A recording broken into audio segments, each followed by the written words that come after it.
In this video, I'm going to be reviewing the Spitzer EL100 electric cart and whether or not it's worth picking up.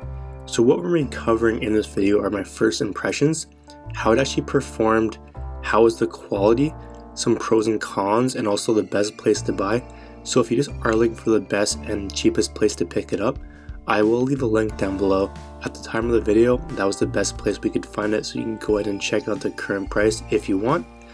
But let's start with my first impression. So this is a pretty cool kind of basic electric cart that's not going to break the bank, but does the things you want it to do out on the course. It doesn't have like all the bells and whistles like some of the other more expensive carts do, but it does one thing and one thing really well, and it doesn't cost thousands of dollars. So how is the build quality? What I liked a lot about the EL100 is that there isn't a whole lot that can go wrong with it. It doesn't have like, electronic dash or like a remote control or that kind of thing, or like buttons everywhere, and it's pretty much all metal, so it's not going to break like some of the other plastic carts out there. The wheels seem to be sturdy, and there hasn't been any signs of wear and tear or punctures on the wheels, and that's definitely really nice to see as well. But overall, the build quality seemed great. It was pretty much just as high quality as some of the other more expensive ones. I definitely noticed, and build quality was awesome. So how is the battery? So some of the electric carts I've tested over the past little bit haven't had the greatest batteries in my opinion, but the EL100 was pretty solid and it did last a full round. Most of the carts we tested lasted between 1 and 2 rounds. It's kind of standard. And this one needed to be charged after every use, like after every round, which wasn't that ideal. I mean, I don't really understand why, you wouldn't just have it as last two rounds, that kind of thing. But it's fairly cheap, and I can understand why. As long as it lasts, a full round, I guess that's all you can really ask for. But overall, the battery worked great. Like I said, it lasted a full round, no problem. And then you have to charge it, and like I said, it charged in a couple hours, and then you're good to go for another round, which isn't that bad. So how did it perform? But what I liked about the EL100 was that it's super simple to set up, take down, and also use on the course, which is definitely nice.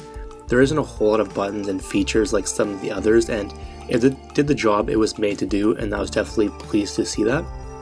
It had plenty of power to get up any hill we tried it on.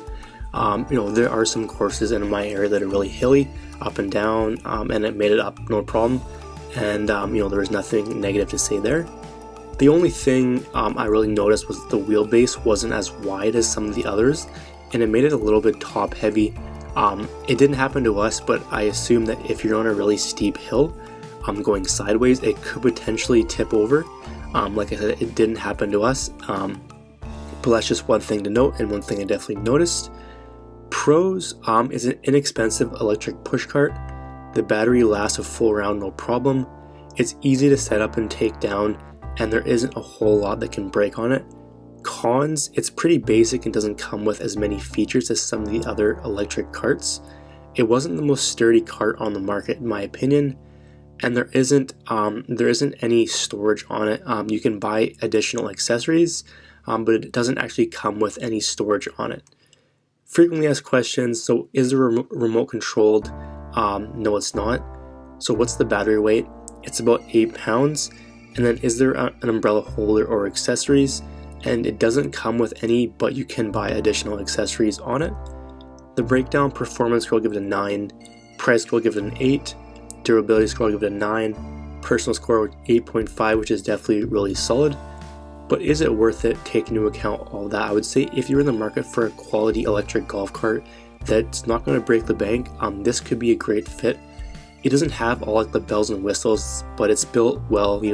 It does one thing and one thing really well, and that's kind of why I would recommend it. But the cheapest place I could find it is in the description down below. We left a link there. At the time of the video, that was the best place we could find it, so you can go ahead and check out the current price if you want. And if you have any questions, leave a comment down below. I'll get back to you as soon as I can. And I will just mention our monthly giveaway. So if you want to enter in, all you have to do is subscribe to the channel and then comment giveaway down below. Simply do both and you'll be automatically entered. Alright, so that's going to be it for the video. Hope you enjoyed, and we'll see you in the next one.